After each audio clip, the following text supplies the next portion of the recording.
Last year, your business brought in 26.5 million in sales. Your app has had 25 million downloads. I'm the founder of the Tezza App, which is a photo and video editing platform for the artist and everyone. Everyone is artistic and has like a creative bone in their body. My husband and I moved to New York. He was a developer, I was a photographer. We started building the app in 2016. We launched many different little clothing brand things that were a flop. Our first product was a collage kit out of our tiny apartment. We do drops every single month. We create experiences around the events or photo shoots or video shoots or things that you can like really connect to and that inspires you to want to go create again. I want to talk about money. Great question. I've never had anyone ask me this. This is fun. Hey, business besties, welcome back to the Female Founder World podcast. I'm Jasmine Garnsworthy. I'm the host of the show. I'm the person behind all things Female Founder World. And today I'm chatting with Tezza Barton, the founder of Tezza App, serial entrepreneur, creator. Tezza, welcome to the show. Thanks for having me. For people that don't know you and what you're building, tell us a little bit about your story.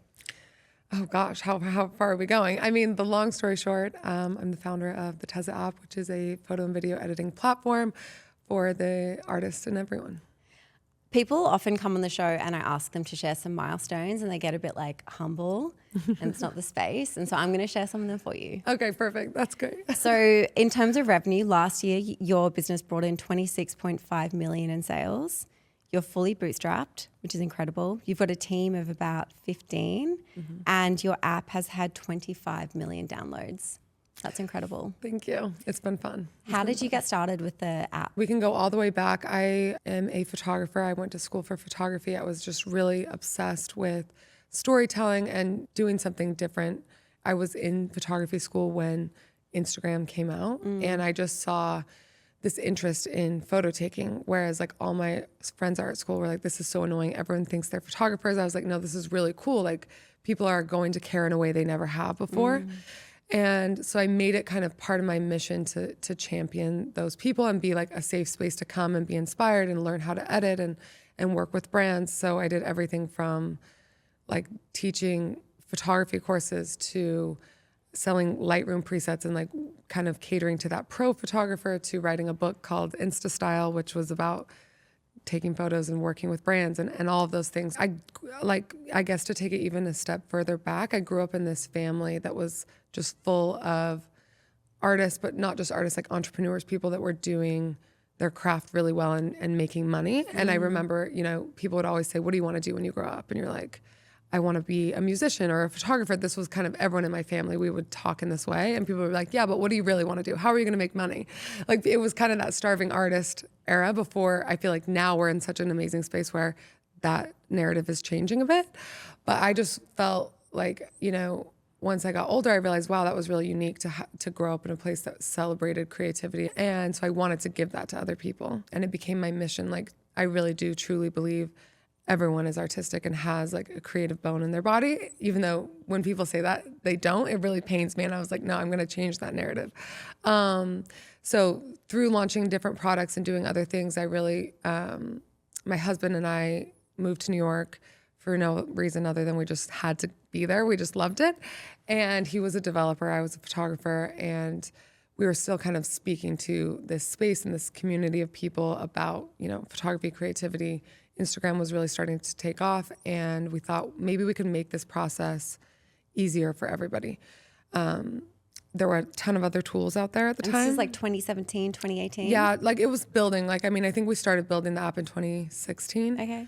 So it took a long time because it was just the two of us building it. All the other tools out there were very techy. You could tell they were built by like a bunch of dudes. There was nothing coming from that creator's perspective, nothing speaking to the females that were crushing it in the space. I felt like, oh my gosh, advertising's changed forever. Like these women were taking over the internet and I needed a product that was speaking to them and supporting them and felt as fun as the act of creating. I felt like everything else was a tool, but I'm like, how can I bring brand and something different to the space? So it was really just like a concept. We're like, can we build an app? My husband and I would just like tinker for hours and hours every night. And then the app was born and we launched in 2018. Wow. Something that I love about your story is, you know, I was doing my research before the show and I read that one of the reasons why you kind of like wanted to have this side hustle or business or start something is that you're living in New York, you're trying to meet rent and you're like, what can we sell? And what can we put out in the world to meet rent? And then now you look at the success that you've had, and it's just really cool to draw the dots back and look at that origin story and how far you've actually come. But I also know that there were some things that didn't work out. Like you launched some stuff. Totally. It didn't go as Still planned. things not working out, girl. Yeah. But like, no, I feel like that, yeah, we were just constantly trying things, everything from, we launched many different little clothing brand things that were a flop to our first product was a collage kit, which was a series of art prints you could hang on your wall and create like a work of art. Yes. And it was really such a good learning experience. We still actually sell this product today. So it's kind of fun that it's come full circle. But in the beginning, it was just, we had such an amazing response to it. People were like, this is amazing, but sales didn't just take off. It was kind of like, cool, okay, we launched and we were doing this out of our tiny apartment and how are we gonna do this? And then it just really taught me how many times somebody needs to see something before they're actually gonna wanna buy it, because there was just, I mean, even more so now, but like this was, 8-10 years, how long ago was that? I don't know. I guess like 7 years ago. But we just, I learned so much, like even if your product isn't working, doesn't mean it's not a good idea. Like you really have to figure out how to market it, who's gonna connect with it and how they're gonna talk about it for you. And I think that we took that knowledge and used that when launching the app. Like we had been cultivating this community of people that were just as obsessed with, taking photos and creating content as we were. And then it really helped when we launched. We had like immediate success and immediate like community of people championing the product and doing the work for us. And so I think if you can like focus on your community and how they're going to use this product and love it and need it every single day, like that will do more than like spending a bunch of money on ads in the beginning. Can you tell me a little, I want to keep talking about this because that's really interesting what you just said about just because, if the product's, if it's not selling, if it's not working, it doesn't actually mean that you've got the wrong product. Maybe it's just your approach of marketing it or finding community. Can you talk a little bit more about that? I'm really curious about like the specific things that you did to find those people. Totally. I think, in the beginning it was kind of early days, but I had a small following. Define small. I want to say I had like 200,000 followers, 100,000. Okay, so now you've got like 1.2 million or something. So. Yeah, but like I think some people think you have to have some big following or I mean, I think people would think I have a following, I'm going to launch a product, people are going to buy it. And it's not always just like that. Yeah, we've seen lots of like influencer brands kind of flop. Yeah. And I think like you just have to understand like, the app for me, I was like an expert at photography. So I could talk about it till I was blue in the face. And it was like that people felt that, they understood that. That's why there's been such like an affinity for the product. With the collage kits, yes, I could show it, but that wasn't enough. And this was like pre-Instagram stories. Like I don't even think Instagram stories exist. There was just no way to like, you weren't talking about your product all the time. It was like you could only communicate through a photo and a caption. Shown in chronological order probably all the time. Yeah, it's definitely like all these things. And so finally, once it started getting into like the right hands of certain people and they started posting it and talking about it, I just saw, like sales started happening. And I just didn't even think about like how many people had to see it over and over and in different ways to really feel connected to the product. And once we started doing that, and it was even like a younger audience, then I was like outgrowing the product once we finally launched it. Cause you kind of like go through phases of life. And if it's not like connected to your personal self, you have to figure out how you're like speaking to that community. So there was a lot of that. And just like the amount of times you have to post in a day. It was I was posting 3 times a day. Wow. Okay, so that's what you were doing in the beginning. What's the approach now to find users for the app and to build community, find customers? What are you doing? Lots of different things. We finally do run ads. I mean, we didn't run ads for the first 4.5 years of the business, which was, I just didn't need to. Mm-hmm. We really had this organic engine that was working, and kind of when something's working, you don't want to mess it up. You're like, this is what's working. Like, let's just keep our heads down. Let's focus on this. And it really did. I think people felt so connected to it. We opened up the conversation. It was like, what do you guys want? What do you guys need? How can we make this the best editing place for you as a creator?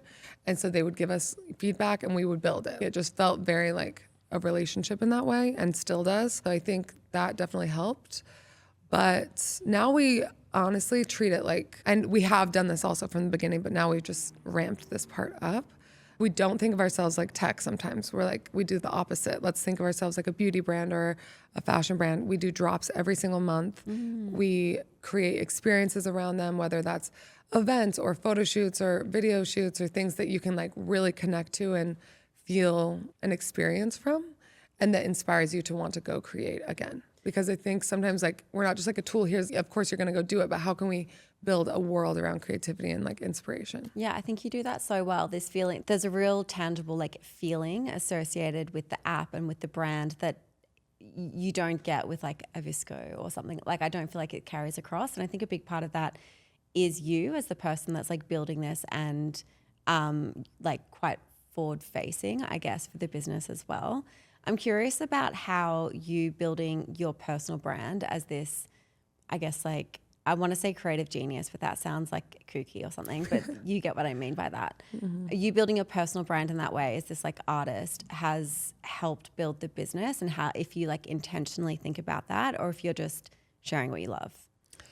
No, I definitely intentionally think about that. I definitely, there, you know, I think when we first launched, for sure, I was the driving force behind the reason people were downloading the app and trying to use it. I remember during COVID when TikTok was like having its moment, and I posted a TikTok about the app and how I created it and why. And it went like ballistically viral. And the amount of comments of people saying, whoa, I didn't realize Tezza was a person. Like, I love this app. I've used it for years. And for me, that was like, yes, like we've like outgrown the person, which was always the goal and still is. Like now the app's Instagram is way bigger than mine and has way better engagement. And I'm so grateful. I'm here to just be also the customer. Like that's why I think being somebody that uses it and needs it every day for my career helps me make a really good product. You said something before that is like still playing in my head about at some point in your business, you can like outgrow your customer, or you can outgrow the product, because a lot of the time we're building things for a certain stage of life, a certain like maybe pain point that we experience. And then part of growth is that you are no longer experiencing that. How do you think about that? And how do you like stay close to the people that are still using the product? Totally. I think that's such a good point, because when you've been in business for so many years, things change. You change all of that. You have babies and then all of a sudden it's like, you're like, oh, I can't keep totally up. I don't want different. to take a photo of myself anymore, whatever it is. I think like coming up with your mission and knowing your why is so important. And that seems probably kind of obvious. But for me, like going back to the reason I even started this in the beginning was to really help everyone discover their inner artist and feel creative. And so that will always exist beyond if I need to feel that anymore. And that is the most rewarding part and why we do what we do. And I feel like there will always be, I can see a world where I can always be fulfilling that need, whether it's the current Instagram, TikTok situation, and then I see like a world in 10 years that I'm trying to build for and people that I'm trying to help create. So what's that? Some of that I'm keeping close to my heart because I'm trying to, but I do feel like we're always going to have a need to create. I think people are afraid of AI, or they're afraid of these platforms that are no longer supporting them, or whatever it is. But I don't think creativity is going to go away. I think it's just going to be almost enhanced. We're going to be doing it in an even bigger capacity, because if you think about, like I was saying, when I first launched Tezza, all people did was post photos. There was nothing else. You didn't post videos. You didn't do stories. You didn't do YouTube, TikTok, this, that, you know. So like now I feel like, how can we service creating on all these platforms, and also how can we really create actual community around creativity? And I think that I know the world I'm trying to build for that. That's really interesting. Yeah, I think about when people say AI is going to take over creativity, because AI is like, you know, it's thinking, making decisions. It is creative, I guess, in some way. But I think what that totally removes from the process is actually like creativity is the antidote personally for me of anxiety. And it's one of those things where if I'm not physically creating something through my work or whatever in my day, like that's when I start to feel anxiety or like less motivation. Like creativity is something that you need to experience like joy in your life. And so I'm just like, an AI can't remove that, because it's a human experience that we need. Right. I do definitely agree with you on that. And I also think, you know, there will be just different forms of creativity. It will just expand, and you might be able to do something faster or better than you ever could before. Like my husband, the reason he even got into developing was because he was obsessed with video games, and like he really wants to make a video game. Like he will do that. And I will like once he's done with working with me on this project, he might go do many other things, but he's just like so excited about the potential AI is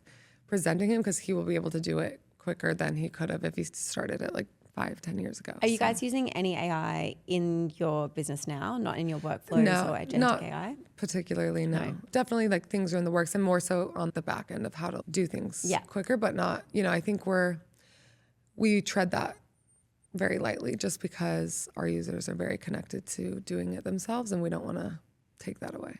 I want to talk about your own creativity now and where you seek inspiration and how you like protect that creativity while you're out there like building the business and trying to do that zooming out thing that you have to do if you're a founder that I think can take us away from being in the creative process of our business. How do you protect that and how do you like fuel your own creativity?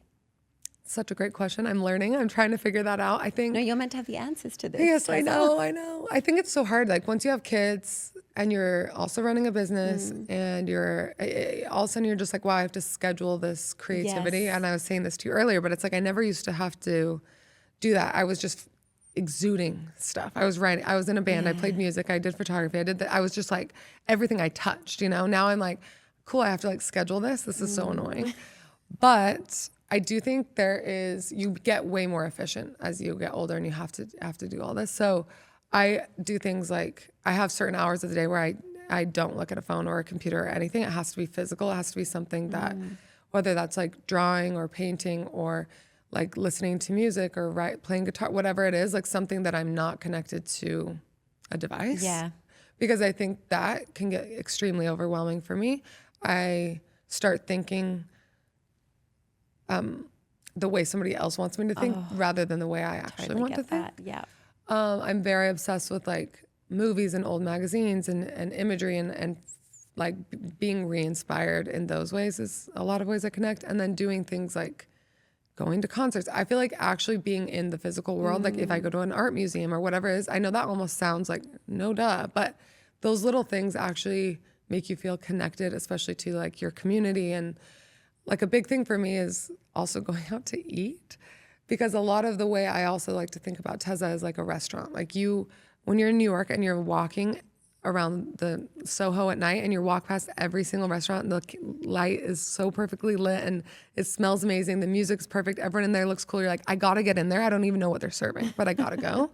Like that's how I like to think about it. And I feel like a restaurant really just, I don't know, my husband and I, we love to go to eat like for 4 hours and just talk about every single thing. And so we schedule time for that. Like on Friday, every Friday we go. And like that is a non-negotiable. It's like almost part of brand building for us and like being creative in that way. So lots of different little things. I don't know if I have all the answers, but. Get out of the algorithm and get offline. Yeah. I feel like is the main thing there. Yeah. I'm pretty amazed that you've bootstrapped this business to where it is. And I'm really curious about how you and Cole as well have up-leveled yourselves as leaders and managing cash flow and budgets and figuring out the financials that feel very different to like the creative side of the business and maybe like the reason why you started it and those core skills. So I'd love to know how you've thought about that and also just your advice for people who are making these decisions right now, trying to bootstrap something with no funding.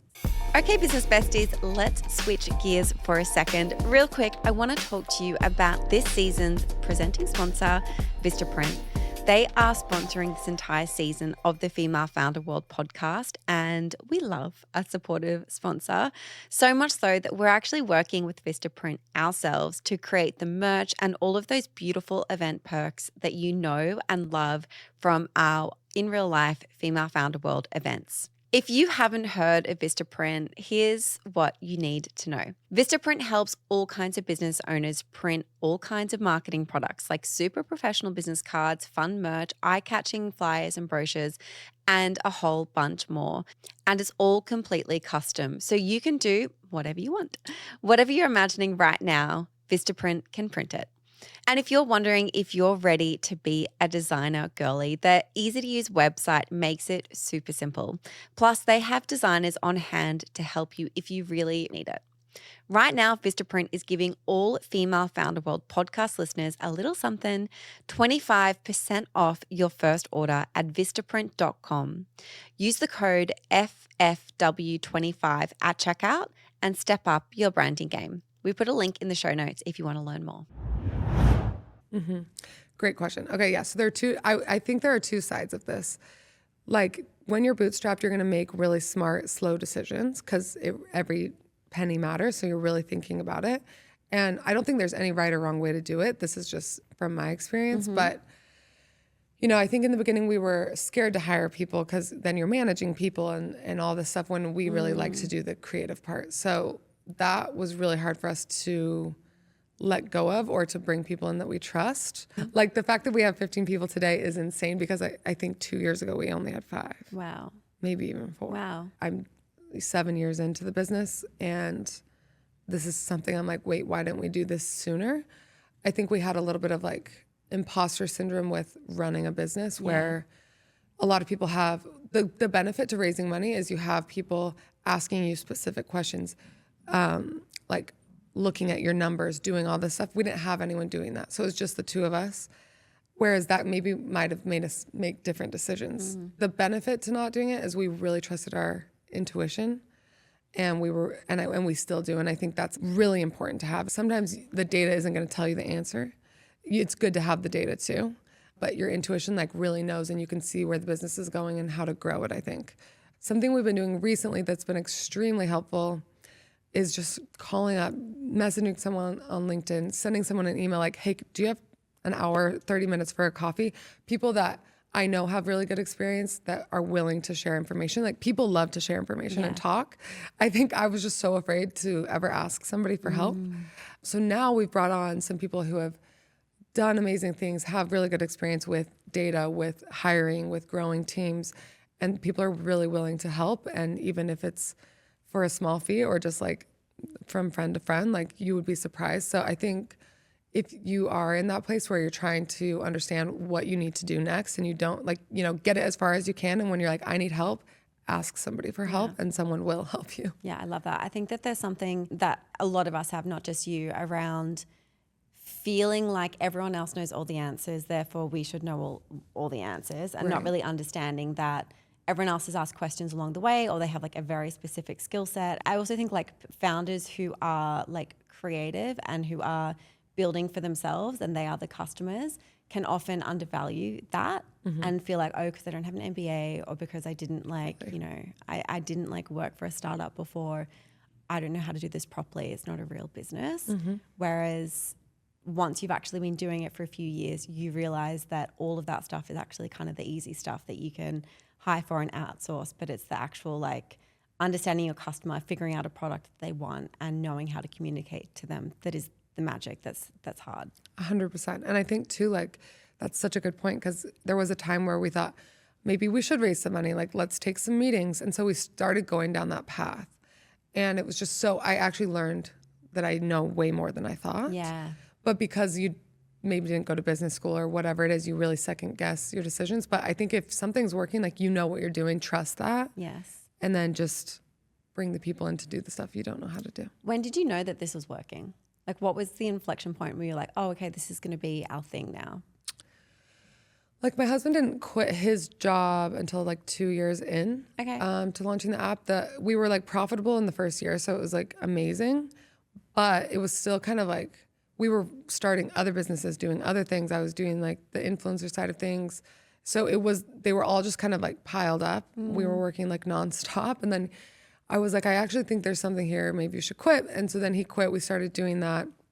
But I swear it wasn't until like 4 years in where we looked at each other and we're like, oh, like we went to lunch with somebody actually who was like, wait, how much are you doing? How many downloads have you had? Blah, blah, blah. They're like, you know, and you guys don't run ads. Like, you know, that's actually a crazy business you have. And we're like, yeah, I guess it is. And then we were like, oh, we need to treat this like a company. We need to start hiring people. We need to like, you know, take this to the next level. I think we just felt like it was our little thing. It was working. But then once we took a step back and looked at it almost like from a competitor standpoint as well, you know, we were ranking in the top 10 photo and video editing apps in the App Store. It was just like, oh, there's something here. We just don't even know what to do with it. And so finally we like sat down and like made a a business plan. I don't know that we always had like a plan, but it wasn't ever like a written out thing. So it was kind of like fast and loose, to say the least. But Oh, I love that. I want to talk about money for a little bit because you've built this business. I'm sure it has changed your financial situation and changed your life. And I'm really interested in talking to women who are successful and who are self-made about their relationship with money and what you do with your money now that you have some. Great question. I've never had anyone ask me this. This is fun. I like it. Yeah, I feel like money is such like a scary topic, but like these are businesses, not hobbies, and so we have to talk about money. Otherwise, what is the point? What is the point, right? I like it. No, I actually think I grew up. My mom started a business, and I watched her grow it. She was an interior designer, and she started it in our basement, and now she's like so extremely successful and amazing at what she does. So I just was like, that is my path. Like, I'm gonna do this. I want to provide for my family, and I obviously cannot take all the credit in my situation. My husband is the other half of everything that I do, not just family, but business.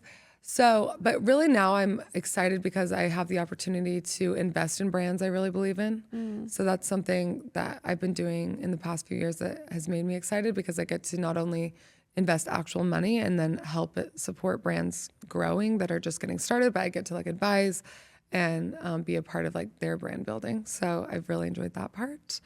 And then I'm just learning about like investing in general and being safe with my money. I mean, I do like to spend money, don't get me wrong, but I like to save my money. Especially, I feel like I used to say this back in the day, and I've changed my tone on this since I obviously have a business and everything now. But I felt like being an influencer was like being a football player. Like you have a short stint, so you have to figure out how to like make the most of it. Oof.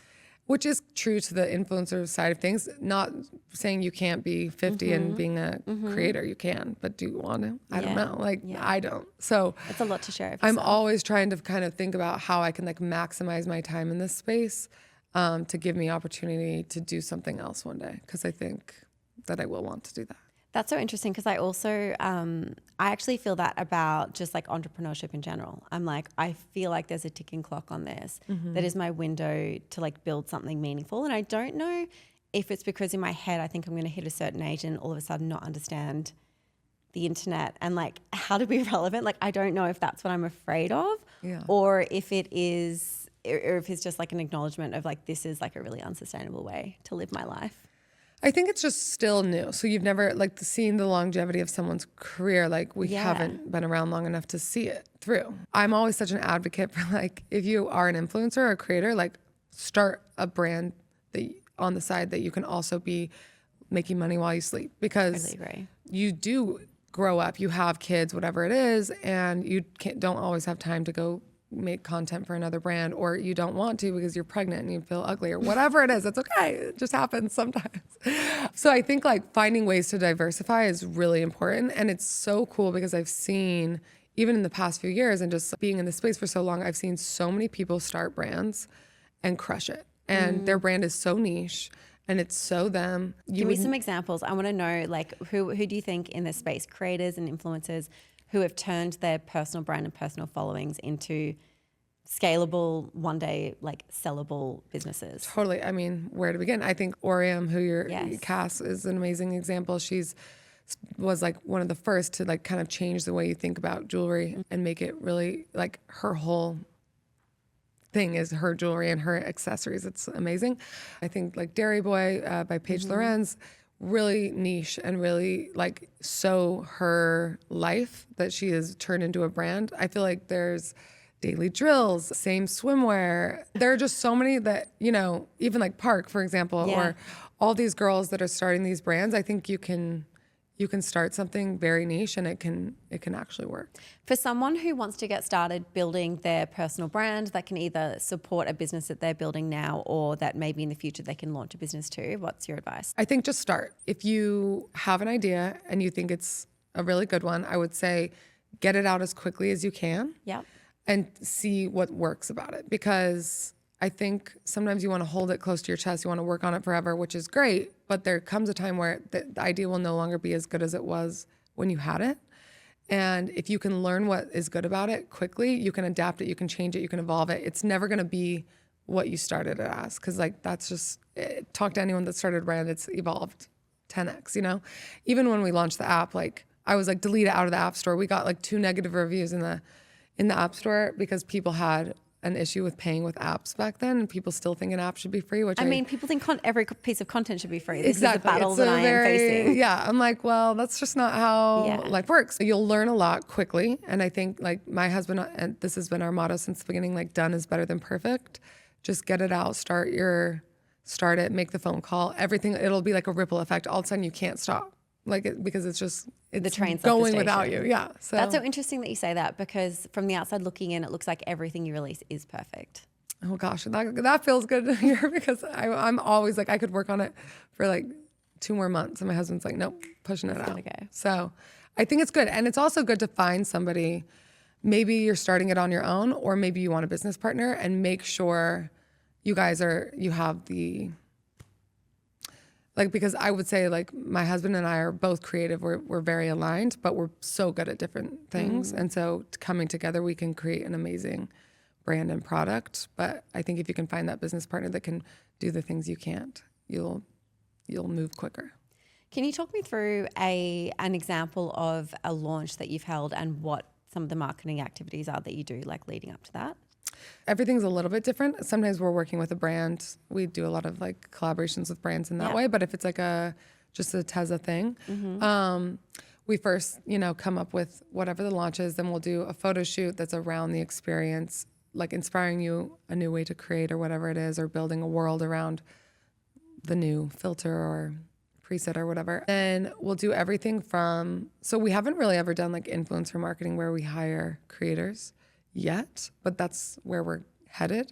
We've kind of done it almost like the opposite way. Even though I believe in influencer marketing, I think we just have always had that organic engine, so that's like not where we start. But we then go from creating ads, and those feel very like user generated, so they might not be the professional photos that we go take. They're usually like a little bit more relatable, something that a user feels like, oh, I could go do that in a single tap. And then we have like the aspirational part of the campaign.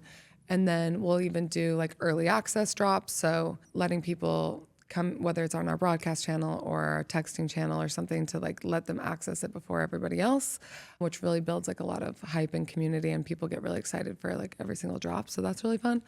And then once it releases, then we are always like reposting and repurposing in our users' content, which I think they get so excited to get reposted on the channel, which is still so cool that's happening. We're still kind of learning. Like marketing, we don't even have a real marketing team.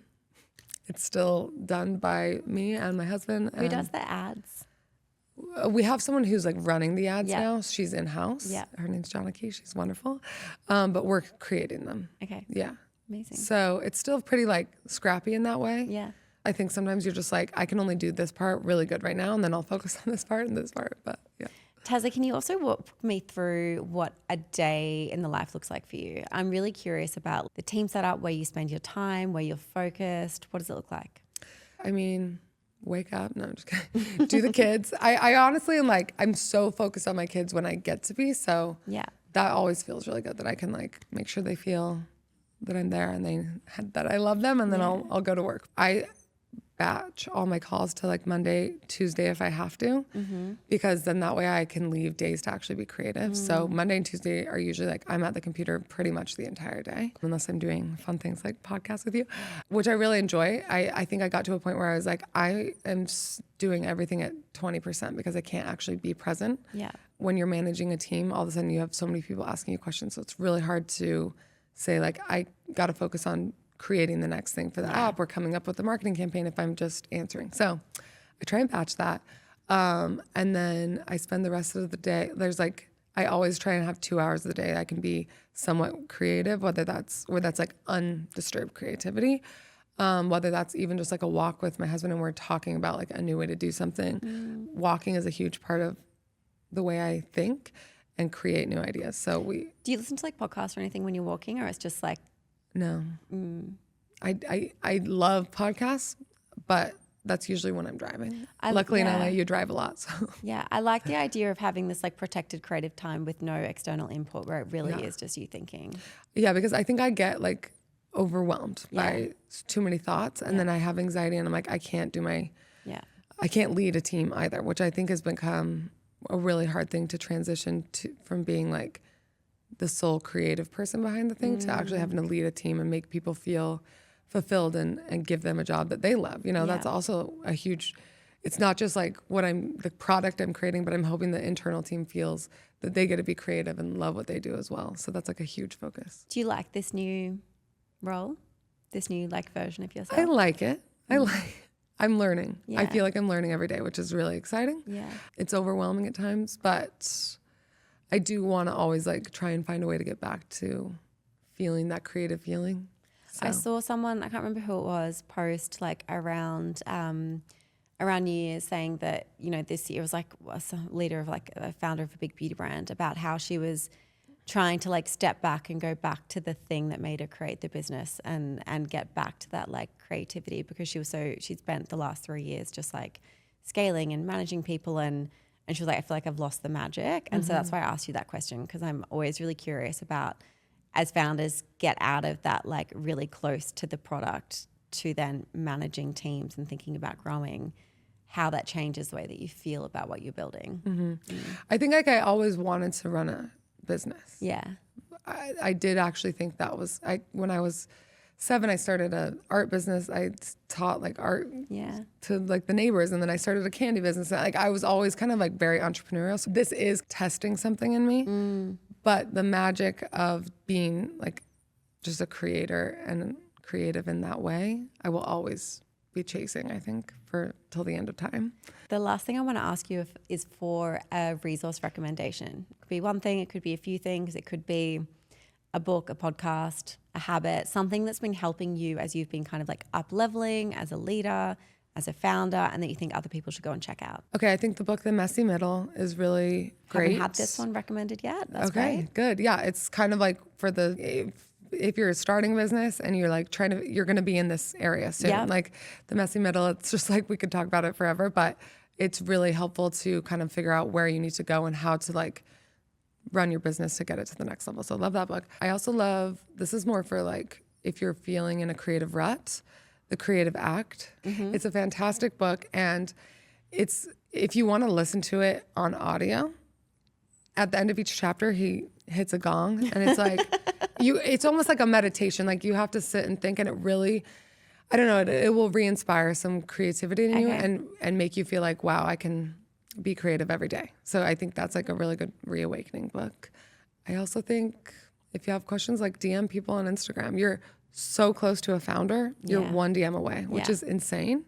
I've DM'd people crazy questions that I thought they would never answer, and they do. So I feel like, you know, use social I reckon media. everyone would open a DM from you, Tezza. I think that you've got a I don't know. You'd be surprised. No, but like sometimes it's a random person that definitely doesn't know or care about me, promise. But like people DM me for advice all the time, and I'm happy to answer if I can, like, you know. So I think that's really good advice. It's like, ask the questions, don't be afraid to reach out. And it is this crazy time that we live in where you can literally just with one click, like have a 50% chance of getting a question answered by one of the most successful founders of our generation. Yeah. That's really good advice. Tezza, thank you so much for coming on the show. Thanks for having me.